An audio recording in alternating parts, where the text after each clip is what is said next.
01 Memories of the Land.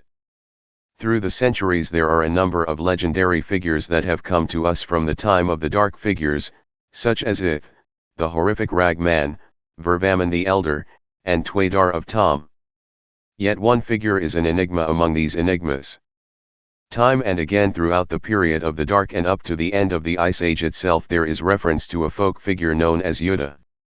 It has been suggested that Jodah is the surname of a family of sorcerers, or an honorific title of respect, or that Jodah is a previously unknown planeswalker.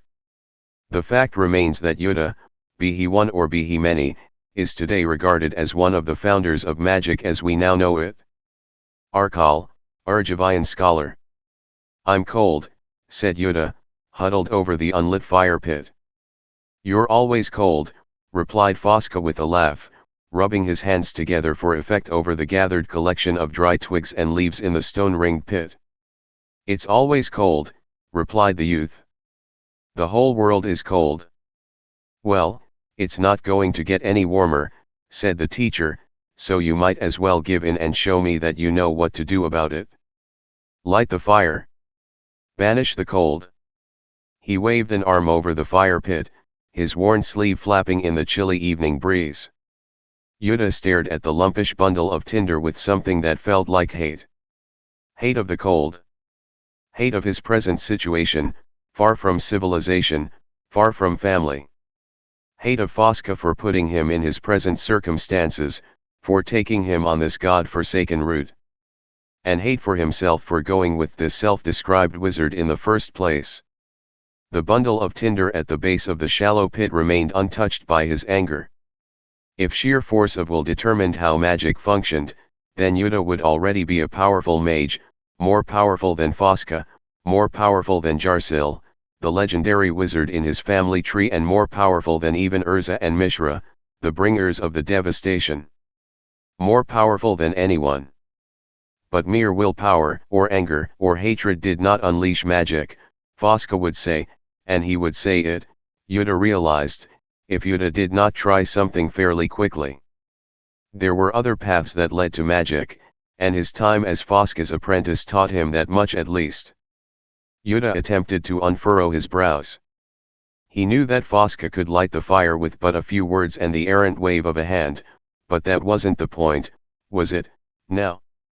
The idea was for Jodah to light the fire without flint or tinder or anything other than his own mind. It was a test, and Jodah hated tests more than he hated the cold.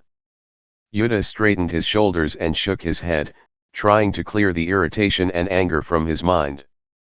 His dark hair, long and worn loose since they had fled from the coast, grazed his cheeks, as he moved, in a tender caress. The motion did little to unclutter his thoughts, but the action felt good. It felt right. That too was one of Fosca's instructions about how magic worked. It felt right. Jodah took a deep breath and let it out slowly. "Whenever you want to start," said Fosca, leaning back and regarding the dark-haired lad through slitted eyes. Jodah wondered if the older man was laughing at him. Probably. Fosca was regularly amused by most things he encountered, particularly Jodah. The lines at the corners of the old man's face showed that he laughed regularly. "I'd like to cook these hares before the witching hour strikes," said Fosca, offhandedly, motioning at the skinned and cleaned rabbits laying out on a flat rock, waiting only for the kiss of a flame. Jodah stared at the bundle of tinder again, but now he was not looking at it. Instead he was looking beyond it and was thinking of the land.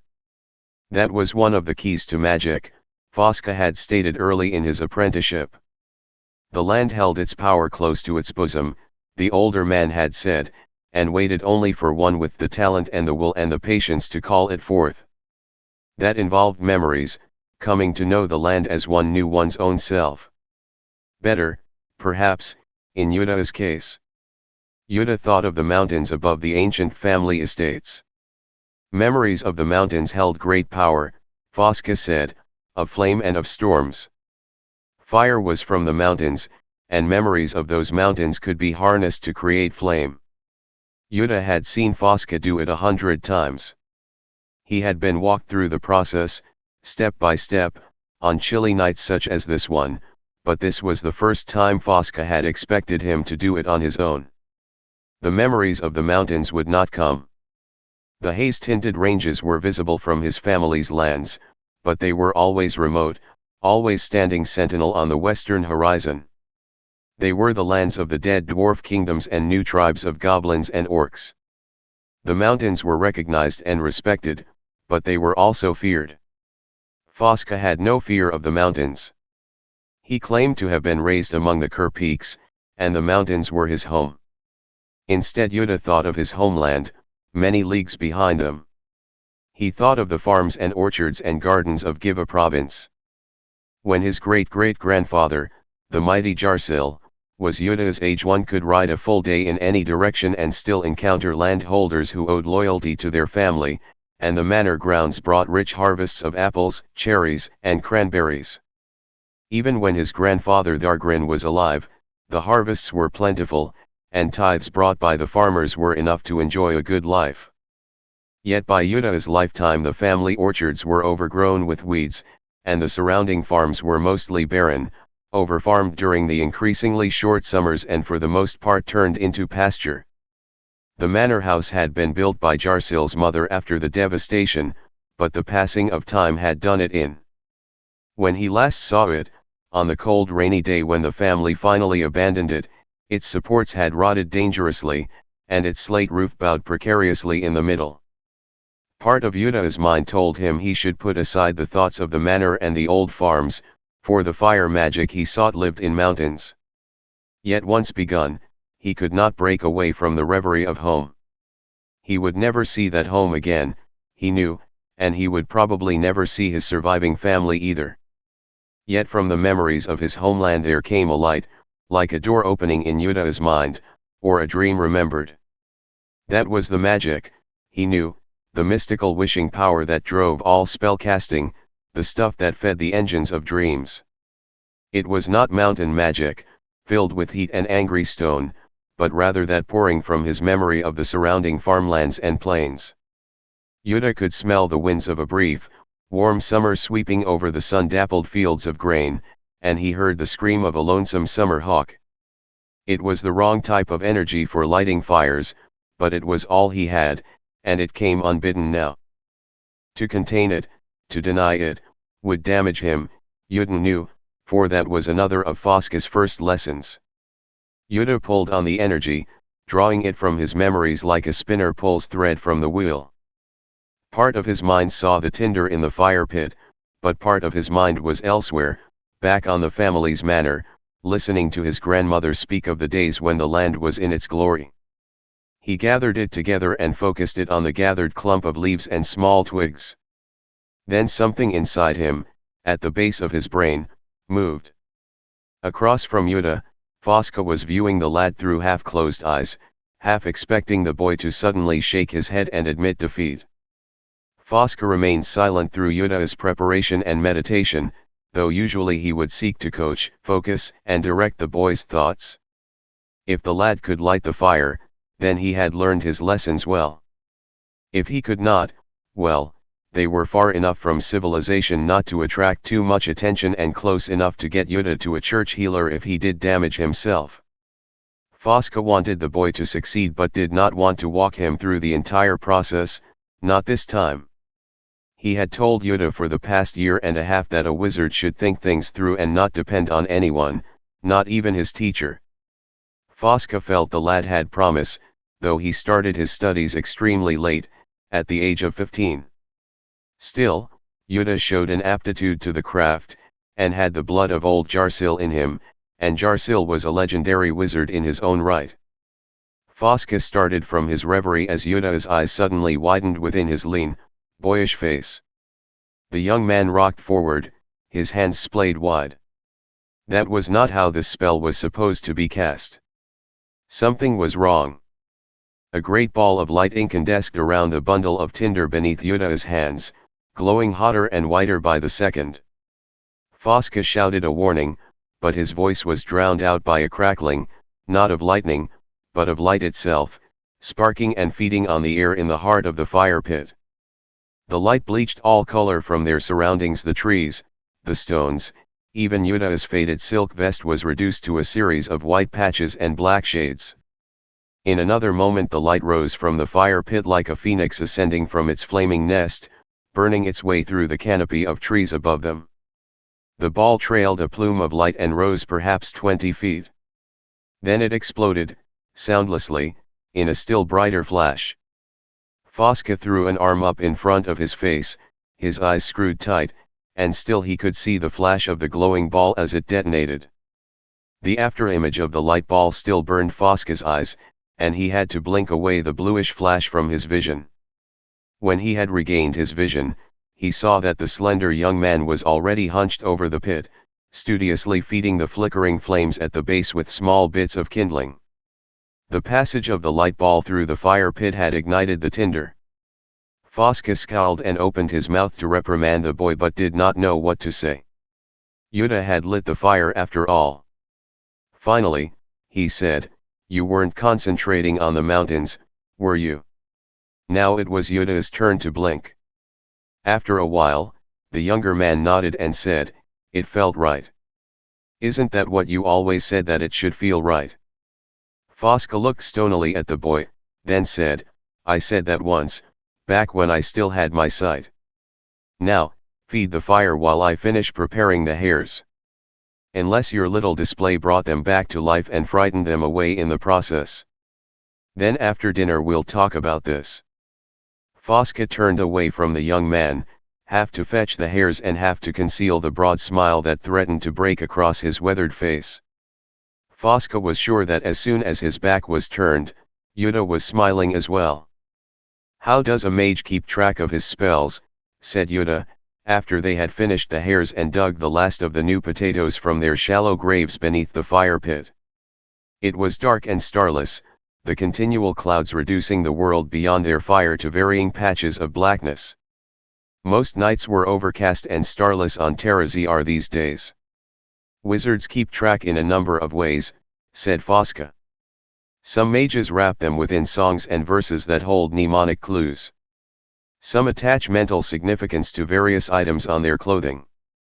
There are mages along the southern coast, near ancient Almaz, who wear large vests festooned with buttons.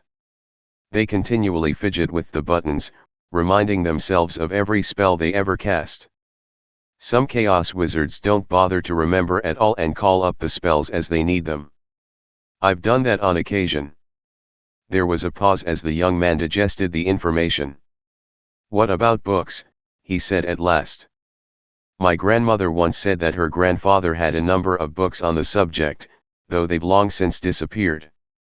Can you write your spells down?" "Yes and no," replied Fosca, warming to the conversation. "Writing down a spell is like trying to write down a dance. It can be done, capturing every nuance of the dancer, but it does not translate well from the stage to the written page. The same applies to magic. You can describe it, you can attempt to explain it, you can even reach it, but without the magic itself present, you cannot truly utilize it. I've seen a number of magical texts over the years, and they range from scholarly tomes on the nature of mana and its connection to the land to useless collections of folk rumors and superstition. The most useless are volumes that explain magic to those who already understand it. A book like this is as valuable as a text that teaches a fish to swim. All such tomes, of course, are banned by the church." Another pause, then Jodah said, "How do you keep track of your spells?" Fosca allowed himself a sly, almost wolf-like grin. "I imagine a large tower, set among the ridges where I grew up.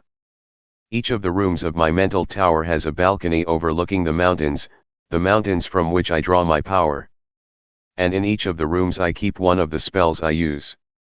Jodah thought about that for a moment. He thought of the old manor house, settled among cracked flagstones and weed-choked gardens. He thought of the entranceway, a broad expanse of yellowed granite and cracked jet that had seen generations of muddy feet. He placed his spell, the light ball, at the foot of the wide staircase that had been built with the house itself. He mentally closed the door of the memory house again. Fosca reached over into his saddlebag and pulled out a small silvery disc, about the size of his palm. He offered it to Jodah over the fire, and the younger man took it carefully. In the light of the fire Jodah could see his own reflection in the disc, long black hair swept loosely back over his ears, black eyebrows over piercing dark eyes. He looked closely at the stubble on his face, the first attempts at a beard and mustache framing his thin-lipped mouth. He pursed his lips into a thin line. "It's a mirror," he said simply. "Observant as ever," said Fosca, a smile in his voice. "It predates the devastation, which is true for almost all things that are worth half a damn these days. The hedge wizard that first taught me magic gave it to me after I cast my first real spell. Now I'm giving it to you for the same reason. Is it magical?" Jodah's eyebrows peaked above his narrow nose. Fosca laughed. "Everything is magical," he said. "The skein and the weave of magic flows through us, like it flows through the land." "But does it work magic?" said Jodah. Fosca replied, "Depends on the magic you want to work. Some mirrors are used for divination. Some are used for meditation. And this one?" His voice trailed off. "What do I use it for?" prompted Jodah. "Reflection," said Fosca, and laughed again. Jodah felt the blood rush to his face, and Fosca added, "Don't be angry, lad. That's the same thing my first teacher told me." "Well, he told me a lot of things, like the mirror being part of a machine found abandoned in the desert, or that it had come from Ashnod the uncaring slave pits. But I found it was good to see myself as others see me, on occasion, and I think it will be good for you as well." Jodah looked at the mirror again and saw the reflection of a young man, not quite a boy any longer but not quite an adult. Fosca meant well, but his small jibe still bothered Jodah. Regardless of its heritage, the mirror was solid and cool and unlike anything made in these days. The boy nodded and changed the subject. "Why are books about magic banned?" he asked. "Ah," said Fosca, finishing the last of a potato and looking around to see if any had escaped their feast, "that would be the church. They do the banning." "But why does the church ban them?" pressed Jodah. Fosca flashed a grin again. "The church wants to ban everything," he said. "It gives them something to do with their priests." Jodah said nothing, instead staring into the embers of the fire. Fosca added softly and seriously, "They are afraid of magic, you see. They try to ban what they cannot control." "We control magic," said Jodah, "or try to." "But they don't control us," said Fosca, "and they are afraid of what magic can do to them." Jodah closed his eyes, trying to parse out Fosca's logic. "But we aren't a threat to the church. We don't care what they do." "They don't know that," said Fosca, "and what they don't know they are afraid of." "That makes no sense," said Jodah, sighing. "Neither does the Church of Tal," said the older man, smiling as if Jodah had made his point for him. Then he added, "You know of the devastation." Jodah felt as if he was being treated like a child. "Everyone knows about Urza's devastation," he said curtly. "Also called Mishra's devastation," said Fosca quickly, "also called the Brothers' War, also called the Antiquities' War." "I know the stories," said Jodah, and the hurt did not disappear from his voice. "Then you tell me a story," said Fosca, in the dying light of the campfire. "Tell me what happened." Jodah was quiet for a moment, then said, "There were these two brothers, Urza and Mishra. They fought each other, trying to rule the world. And they changed the world in the process, devastating it. Destroyed the land. Sank whole islands. Burned whole cities. The world is colder and darker and more dangerous now because of what they did. Some stories say they killed each other. Others said that one killed the other, then went insane and fled to find new lands to destroy. They were powerful wizards," said Fosca. "They weren't wizards," said Jodah.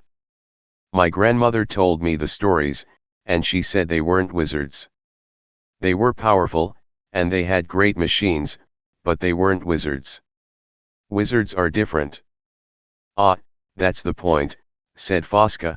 They were powerful, and they were different and had abilities beyond most people, and that's why everyone thinks they were wizards. That's why the church seeks to burn the magical books. That's why they hound the mages and put wizards and artificers on pyres. Jodah looked up from the fire. Because they are afraid someone else will get as powerful as Urza and Mishra. Fosca nodded. Someone that powerful would be a big challenge to the church itself. And the Church of Tal does not like competition. Something soft and heavy tripped over a tree root slightly downhill of their encampment. There was rough, throaty laughter, followed by numerous shushing noises. Then more guttural laughter, this time muffled. Jodah looked quickly at Fosca, and the older man rose quickly, more quickly than Jodah had seen him move in a year and a half. The older man's face was no longer smiling, and his hand strayed to his hip, as if to grip a sword that no longer hung there. What's? Jodah started to ask, but the old wizard waved him curtly to be quiet. Goblins, said Fosca in a voice no more than a whisper. Move uphill behind me and keep quiet. He bit off the last words sharply, and Jodah nodded and quickly scrambled uphill into the brush, slipping the mirror inside his high-topped boot as he did so and pulling a short knife from that same boot in the process. He knelt down beside a large bold, twisted trunk of an ancient oak. Down the hill there were more voices, rough and guttural, trying to form human speech without the proper vocal cords. Oi, the fire, said one at last. Annie Boda home. Hello, the darkness, came Fosca's voice in return, strong and confident, the smile in his voice again. Only a simple traveler who desires his solitude. Nothing more or less. There was rough laughter again from down the slope. Jodah stared into the darkness, straining to see the green-skinned creatures. He had seen goblins before, or rather their skins, stretched over wooden frames as hunters' trophies in Gibeah. No matter how many had been killed, there always seemed to be more of them. Goblins usually stayed in their mountains, unless they were on a raid, and the nearest human farmstead had to be miles away. Why would they? Jodah's heart dropped into the pit of his stomach. Of course. They saw the light. The goblins were going to a raid, or returning from one, and saw the beacon he had created rising above the forest. They had seen his light, and they had followed it to the source. Followed it to them. The voice from down the slope was talking again. You got any FUD for us? Fosca laughed, and it was the easy laugh he used with bureaucrats and merchants. I had some rabbit earlier, but... You are too late, I'm afraid. I have a small fire here, if you're cold, but otherwise there is nothing here that would interest you. You'd best be on your way. There were some mutterings downslope, and Jodah poked his head farther around the tree. Fosca was standing calmly, his back to Jodah's hiding place, the fire pit between himself and the goblins. Maybe there ain't nothin' for us, said the voice, and maybe there is. I think we wanna come find out. You are not welcome, said Fosca simply, and you have been warned. Again the laughter, and there was motion among the brush, and the first of the goblins stepped into the firelight. The goblin was a mockery of the human form, naked to the waist and wearing rags around its hips. Its skin was green and warty, and unlike the leathery hides Jodah had seen in the cities, its tough flesh was stretched smooth and tight over well-muscled sinews. The creature was shorter than Jodah, but stockier, with hunched broad shoulders and arms that almost dragged on the ground. It carried a cudgel in both hands, and Jodah noted that the tip of it was smeared in some dark, sticky-looking substance. The goblin's mouth dominated its face, more of a muzzle than a mouth, and was filled with sharp teeth that splayed in random directions.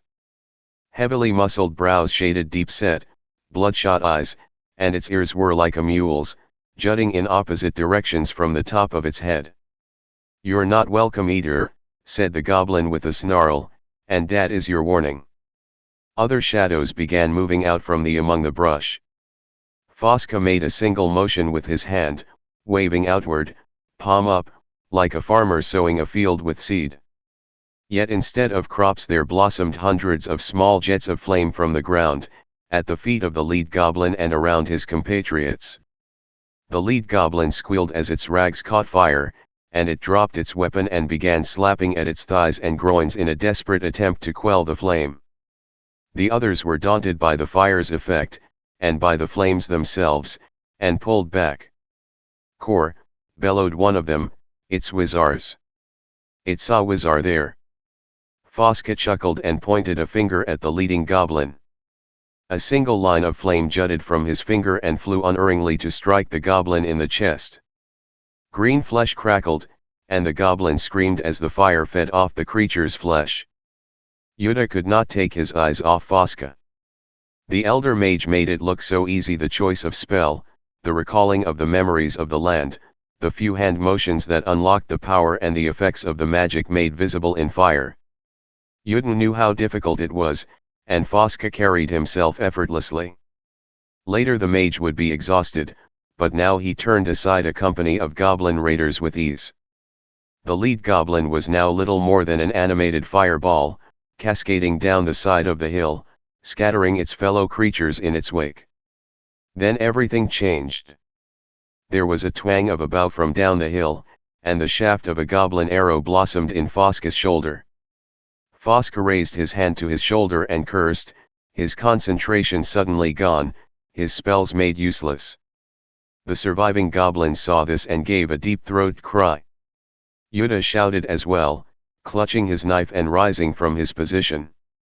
He made 2 steps, then pitched forward into the soft, cool moss beneath the brush. Some thing had tripped him, Jodah realized. He spun as he landed, half expecting some goblin scout to loom over him, ready to slit his throat. Instead there was nothing. No, not nothing, there was a motion back near the tree line, of a tall figure. Not a goblin, it was far too tall for a goblin. A hooded figure dressed in dark gray and black. The figure lingered for only an instant, and then it was gone. Jodah raised himself up and tried to leap forward to aid Fosca, but others were converging on the scene now. There was the sounding of a horn to his right, close and clean and bright. It was a human horn, a hunting horn. That was followed by the ratcheting sound of crossbows unleashed, at least 20, cutting the thick foliage with their passage like angry hornets. As Jodah watched, 2 of the goblins collapsed, white feathered arrows in their throats and chests. The remaining creatures hesitated for a moment, then fled, their morale shattered, following their flaming leader down the hill. Then their rescuers were in the glade as well.